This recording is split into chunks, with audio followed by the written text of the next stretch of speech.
Hola, soy Camila. Y hace 3 días mi mundo se derrumbó cuando vi a mi hijo de 12 años tirado en el asfalto, con sangre saliendo de su cabeza y su bicicleta destrozada a unos metros de distancia.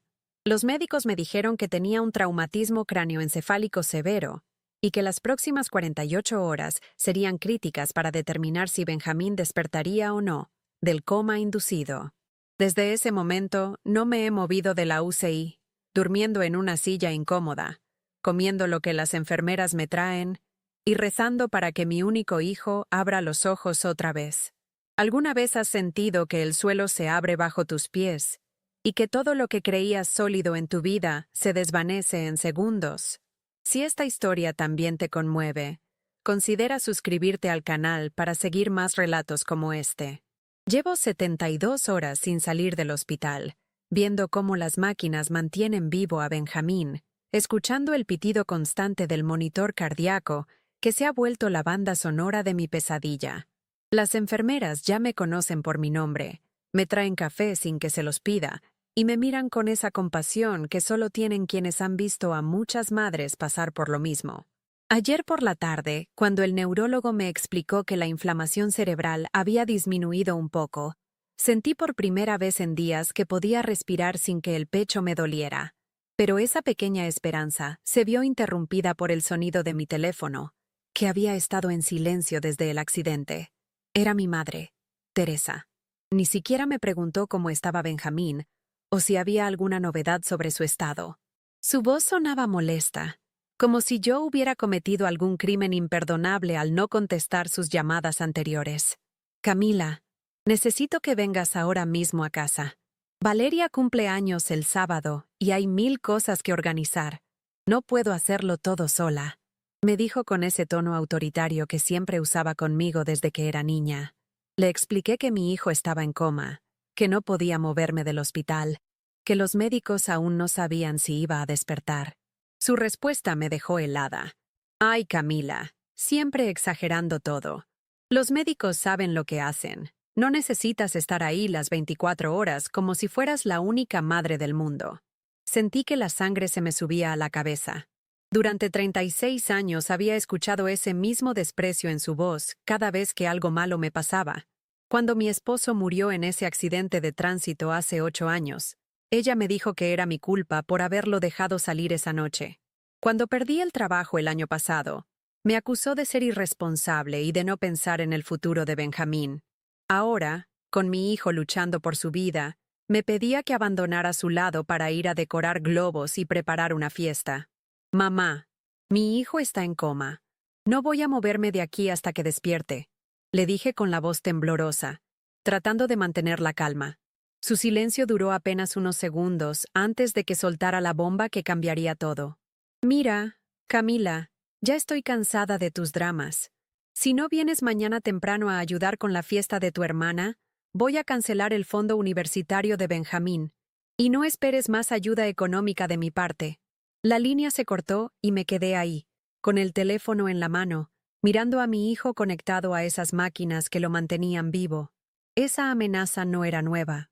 Durante años, mi madre había usado el dinero como una correa para mantenerme obediente, sumisa, siempre disponible para lo que ella necesitara. El fondo universitario de Benjamín era lo único que me daba tranquilidad sobre su futuro, especialmente después de quedar viuda tan joven. Pero en ese momento, viendo su carita pálida y los vendajes que cubrían su cabeza, me di cuenta de que había cosas más importantes que el dinero. Valeria siempre había sido la hija perfecta. 2 años menor que yo, rubia, delgada, casada con un ingeniero exitoso, con 2 hijos sanos y una casa en el mejor barrio de la ciudad. Mamá la presentaba como su orgullo, mientras que yo era la viuda problemática, la que había elegido mal, la que siempre necesitaba ayuda. En cada reunión familiar, en cada cumpleaños, en cada celebración, yo era la que servía, la que limpiaba, la que se quedaba en la cocina mientras Valeria recibía todos los elogios. ¿Por qué no puedes ser más como tu hermana? Era la frase que más había escuchado en mi vida.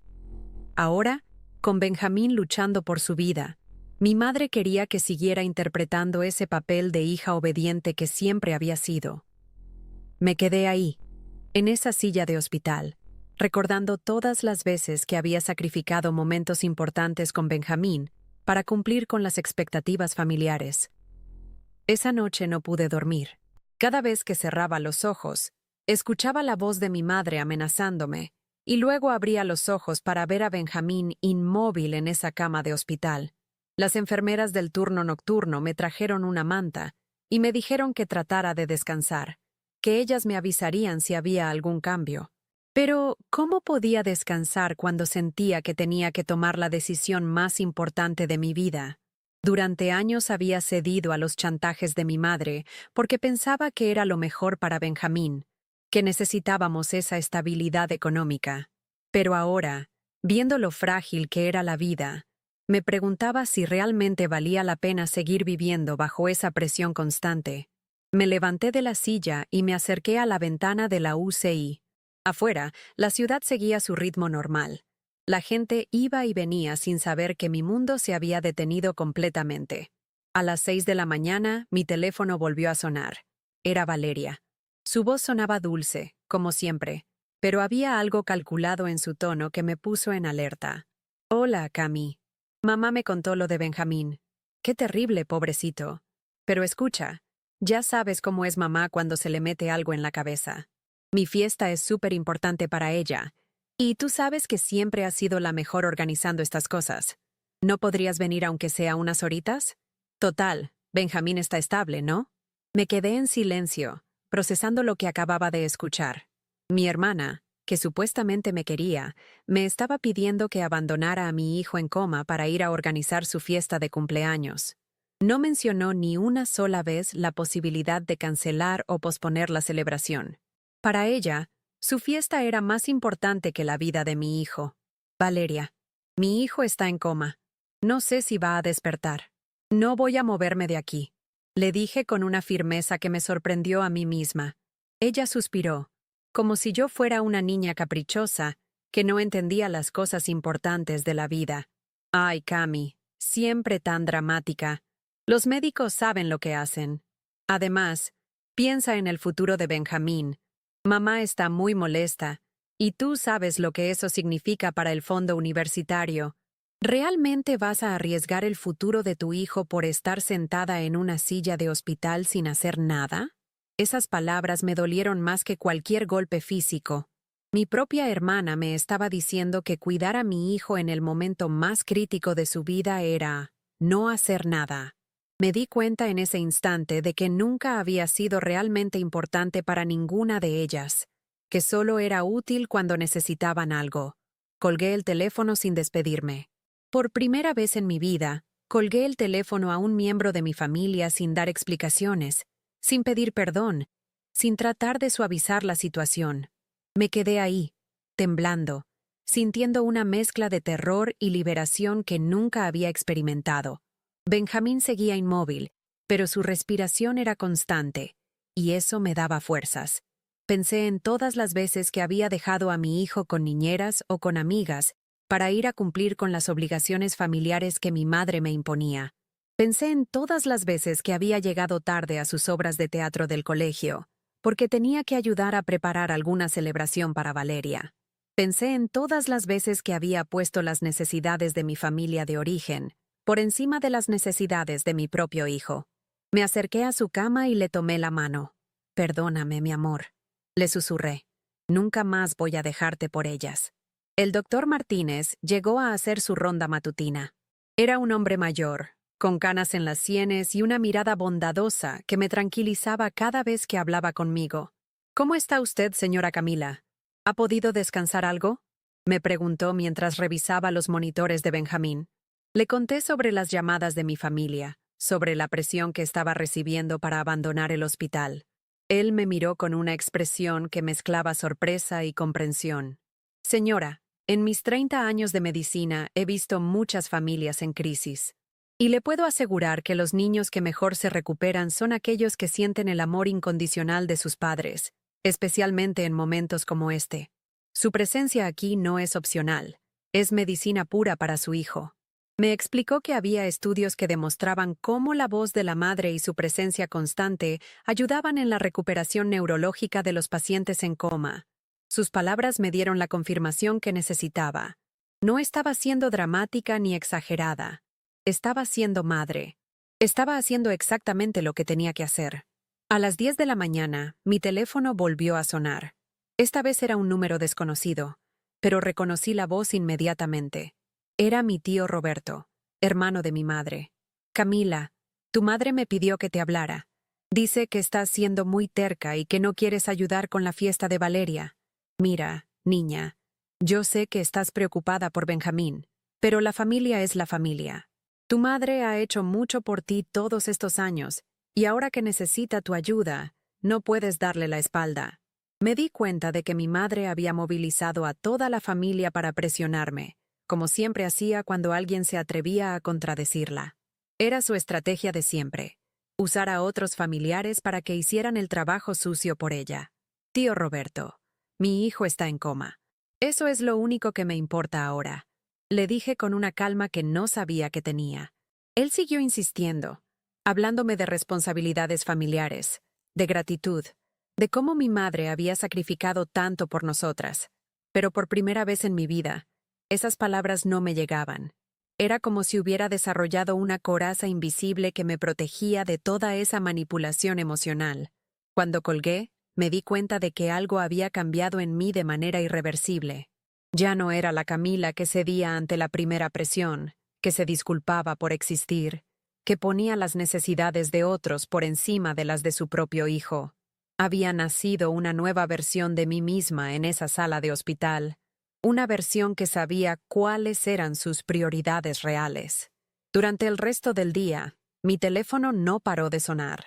Primos, tías, amigos de la familia, todos con el mismo mensaje, que estaba siendo egoísta, que mi madre estaba muy dolida, que Valeria estaba llorando porque su fiesta se iba a arruinar. Algunos fueron más directos y me dijeron que estaba usando el accidente de Benjamín como excusa para no cumplir con mis responsabilidades familiares. Cada llamada me dolía, pero también me fortalecía. Me di cuenta de que durante años había vivido en una burbuja tóxica donde el amor estaba condicionado a la obediencia, donde ser buena hija significaba sacrificar a mi propio hijo. Esa tarde, cuando la enfermera me trajo el almuerzo, le pregunté si podía cambiar mi número de teléfono temporalmente. Necesitaba silencio para estar completamente presente para Benjamín. Ella me ayudó a contactar con el servicio técnico del hospital, y en una hora tenía un número nuevo que solo conocían los médicos. El viernes por la noche, mientras le leía a Benjamín uno de sus libros favoritos, una enfermera me trajo un sobre que habían dejado en recepción. Era una carta de mi madre, escrita a mano con esa letra perfecta que siempre había tenido. En ella me decía que estaba muy decepcionada de mí, que nunca había esperado que fuera tan ingrata después de todo lo que había hecho por nosotros. Me acusaba de usar el accidente de Benjamín para llamar la atención, de ser una madre sobreprotectora que no sabía cuándo dar espacio. La carta terminaba con una ultimátum. Si no aparecía en la fiesta de Valeria al día siguiente, me consideraría muerta para ella. Leí la carta 3 veces, sintiendo cómo cada palabra estaba diseñada para hacerme sentir culpable, para quebrar mi determinación. Pero ya no funcionaba. Doblé la carta y la guardé en mi bolso, no como un recordatorio de dolor, sino como evidencia de por qué había tomado la decisión correcta. El sábado llegó, el día de la famosa fiesta de Valeria. Yo seguía en el hospital, sosteniendo la mano de mi hijo, hablándole, leyéndole sus libros favoritos. Los médicos me habían dicho que aunque estuviera en coma, podía escucharme, y yo me aferraba a esa posibilidad como a un salvavidas. Alrededor del mediodía, recibí un mensaje de texto de un número desconocido. Era una foto de la fiesta de Valeria. Globos dorados, una mesa llena de comida elegante, invitados sonriendo. El mensaje decía: «Mira lo que te perdiste por terca. Mamá está destrozada. Espero que estés contenta». No reconocí el número, pero sabía que era algún familiar que había decidido atacarme de forma anónima. Borré el mensaje sin responder. En ese momento, Una de las enfermeras se acercó y me dijo que había notado cambios sutiles en los patrones cerebrales de Benjamín. Mi corazón se aceleró, pero ella me tranquilizó. Eran cambios positivos, señales de que su cerebro estaba empezando a despertar. Esa noche, algo cambió en el monitor de Benjamín. Las enfermeras llegaron corriendo, y por un momento pensé que lo estaba perdiendo. Pero el doctor Martínez me tranquilizó. La actividad cerebral había aumentado significativamente. Era una señal muy positiva. Su hijo está luchando para volver, señora Camila. Siga hablándole, siga estando aquí. Lo está haciendo perfecto. Me quedé despierta toda la noche, susurrándole palabras de amor, contándole sobre los planes que teníamos para cuando saliera del hospital, prometiéndole que íbamos a construir una vida nueva, libre de toda esa toxicidad familiar que nos había rodeado durante años. Le prometí que nunca más iba a permitir que nadie me hiciera sentir que él no era mi prioridad absoluta. Le conté sobre la decisión que había tomado, sobre cómo había elegido quedarse con él en lugar de ir a esa fiesta absurda. El domingo por la mañana, mientras le leía uno de sus libros de aventuras favoritos, sentí un movimiento casi imperceptible en su mano. Al principio pensé que lo había imaginado, pero luego sus dedos se movieron otra vez. Apenas un pequeño apretón. Llamé a las enfermeras, llegó el doctor, y después de varios exámenes confirmaron lo que yo ya sabía en mi corazón. Benjamín estaba despertando. Sus ojos se abrieron lentamente, confundidos al principio, pero cuando me vio, esbozó una sonrisa débil que me hizo llorar como no había llorado en años. «Mamá», susurró con una voz ronca que era la música más hermosa que había escuchado en mi vida. Lo primero que me preguntó fue si me había quedado con él todo el tiempo. Cuando le dije que sí, que no me había movido ni un segundo de su lado, sus ojos se llenaron de lágrimas de alivio. Los siguientes días fueron de recuperación gradual. Benjamín tenía que reaprender algunas cosas básicas, pero los médicos estaban optimistas sobre su recuperación completa. Durante todo ese tiempo, mi teléfono permaneció en silencio. Mi familia había dejado de llamar. Supongo que porque se dieron cuenta de que sus amenazas y chantajes ya no funcionaban conmigo. Una tarde, mientras Benjamín dormía una siesta, recibí una llamada de mi madre en el número del hospital. Su voz sonaba diferente, más pequeña, como si hubiera perdido parte de su autoridad habitual. «Camila, supe que Benjamín despertó. Me alegro mucho, pero necesitamos hablar. No puedes seguir comportándote como una malagradecida. Después de todo lo que he hecho por ustedes». La interrumpí antes de que pudiera continuar con su discurso habitual. «Mamá», la interrumpí con una voz que no reconocía como mía. «Durante 8 años me has ayudado económicamente, es cierto, pero también durante 8 años me has hecho sentir que esa ayuda tenía un precio. Mi dignidad, mi autonomía, mi derecho a ser madre de mi hijo sin interferencias. Cuando Benjamín estaba luchando por su vida, tú me pediste que lo abandonara para ir a decorar una fiesta. Eso me demostró que tu amor hacia nosotros siempre ha sido condicional». Hubo un silencio largo del otro lado de la línea. Luego escuché algo que nunca había escuchado en la voz de mi madre: incertidumbre. «Pero, Camila, yo solo quería que fueras responsable con la familia». Valeria estaba muy triste porque su fiesta no salió como esperaba. Su argumento sonaba débil, incluso para ella.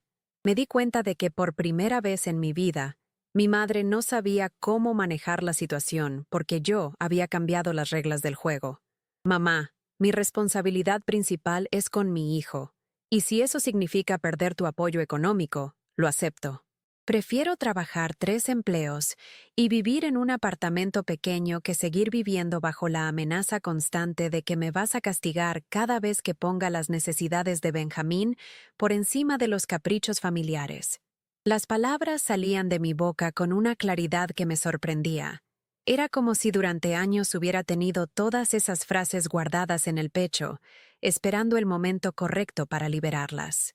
Mi madre trató de argumentar, de hacerme sentir culpable, de usar las mismas tácticas de siempre, pero ya no funcionaban.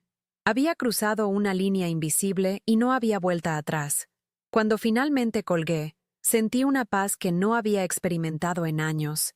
Era la paz de quien finalmente había puesto límites claros y definitivos. Cuando colgué el teléfono, Benjamín estaba despierto, mirándome con esos ojos grandes y curiosos que había heredado de su padre. «Mamá, ¿estás bien?», me preguntó con esa madurez que a veces me sorprendía en él. Le expliqué, de manera simple, que había tenido que tomar algunas decisiones difíciles sobre nuestra familia, que tal vez las cosas iban a cambiar un poco, pero que siempre íbamos a estar bien los dos juntos. Él me tomó la mano con esa fuerza que estaba recuperando día a día. «Mamá, yo escuché cuando me hablabas mientras estaba dormido. Escuché cuando les dijiste a las enfermeras que no te ibas a mover de aquí. Hiciste bien en quedarte conmigo». Esas palabras de mi hijo de 12 años me confirmaron lo que ya sabía en mi corazón. Había tomado la decisión correcta. Su aprobación valía más que toda la aprobación familiar que había perdido. El día que salimos del hospital, Benjamín caminaba despacio pero con determinación. Los médicos nos dieron una lista de cuidados especiales y citas de seguimiento, pero el pronóstico era excelente. Mientras esperábamos el taxi que nos llevaría a casa, mi hijo me miró con una seriedad que me conmovió. «Mamá, ¿vamos a estar bien sin la abuela Teresa?», me preguntó. Le expliqué que tal vez las cosas iban a ser más difíciles económicamente, que tendría que buscar un trabajo mejor, que tal vez tendríamos que mudarnos a un lugar más pequeño, pero que íbamos a estar bien porque íbamos a estar juntos, sin presiones, sin chantajes, sin tener que demostrarle a nadie que merecíamos amor y respeto. Él asintió con una madurez que me partió el corazón.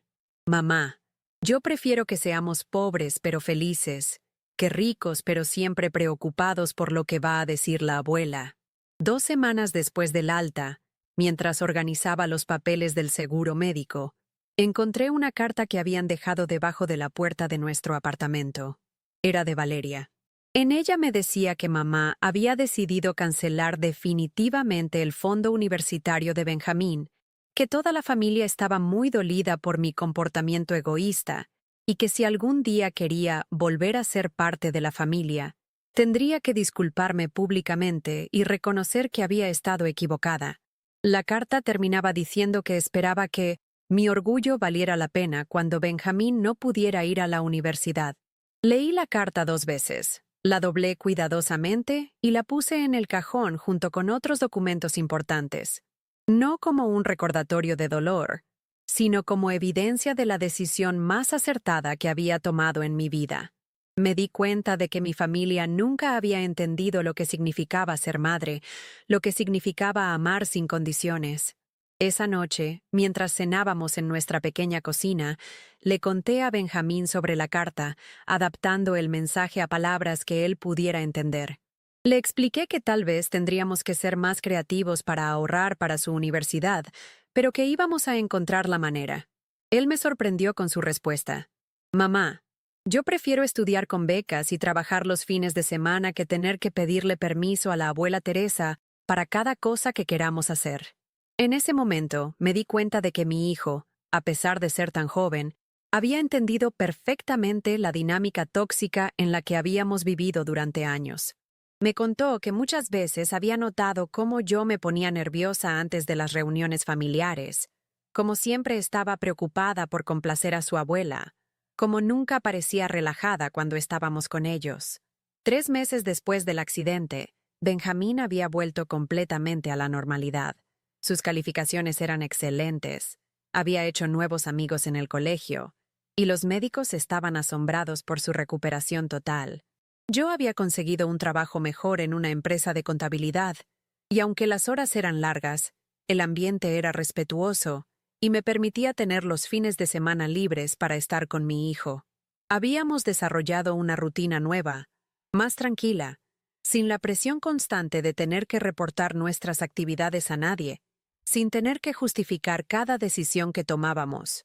Por primera vez en años, me sentía libre de ser simplemente madre, sin tener que interpretar el papel de hija obediente que mi familia esperaba de mí. Un sábado por la tarde, mientras Benjamín jugaba fútbol en el parque con sus amigos, recibí una llamada de un número desconocido. Era mi prima Laura, hija de mi tío Roberto.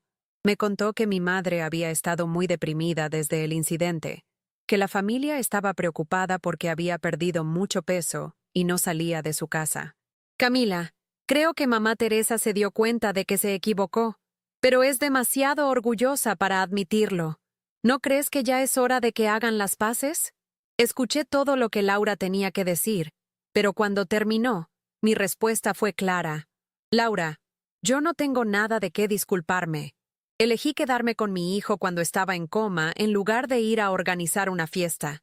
Si mamá quiere hablar conmigo, sabe dónde encontrarme. Laura trató de insistir, pero yo ya había aprendido a poner límites firmes sin sentirme culpable. 6 meses después, en el cumpleaños número 13 de Benjamín, organizamos una pequeña celebración en nuestro apartamento. Invitamos a sus amigos del colegio, a las enfermeras que lo habían cuidado en el hospital, y al doctor Martínez, quien se había convertido en una especie de figura paterna para él. Mientras veía a mi hijo soplar las velas, rodeado de gente que realmente lo quería sin condiciones, me di cuenta de que habíamos construido algo hermoso, una familia elegida, basada en el amor real, no en la obligación o el chantaje. No teníamos mucho dinero, pero teníamos paz, respeto mutuo y la certeza de que nunca más tendríamos que sacrificar nuestra dignidad para mantener relaciones tóxicas. El doctor Martínez me felicitó por la recuperación de Benjamín y me dijo algo que nunca olvidaré. Señora Camila, usted le salvó la vida a su hijo 2 veces, una quedándose en el hospital cuando él la necesitaba, y otra liberándolo de un ambiente familiar que no lo valoraba. Esa noche, después de que todos los invitados se fueron, Benjamín y yo nos sentamos en el sofá a ver una película. De repente, él me miró con esa seriedad que a veces me recordaba tanto a su padre. «¿Mamá? ¿Te arrepientes de haber perdido a la familia por mí?», me preguntó. Le tomé las manos y le dije la verdad más pura que había sentido en mi vida. «Benjamín, yo no perdí una familia. Yo elegí a mi familia. Y mi familia eres tú. Todo lo demás era solo gente que compartía nuestro apellido, pero que nunca entendió lo que significa amar sin condiciones». Él sonrió y se acurrucó contra mí, y en ese momento supe que había tomado la decisión correcta. Habíamos perdido el apoyo económico, habíamos perdido las reuniones familiares, habíamos perdido la ilusión de tener una familia perfecta, pero habíamos ganado algo mucho más valioso: nuestra dignidad, nuestra paz, y la certeza de que nuestro amor era incondicional. Hoy, un año después del accidente, Benjamín es un adolescente sano, inteligente y seguro de sí mismo.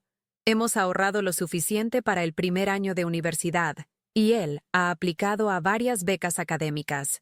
Nunca más he sabido de mi madre o de Valeria, excepto por comentarios ocasionales de conocidos que me cuentan sobre sus vidas. Aparentemente, Valeria se divorció hace unos meses, y mi madre tuvo que vender la casa grande para mudarse a un apartamento más pequeño.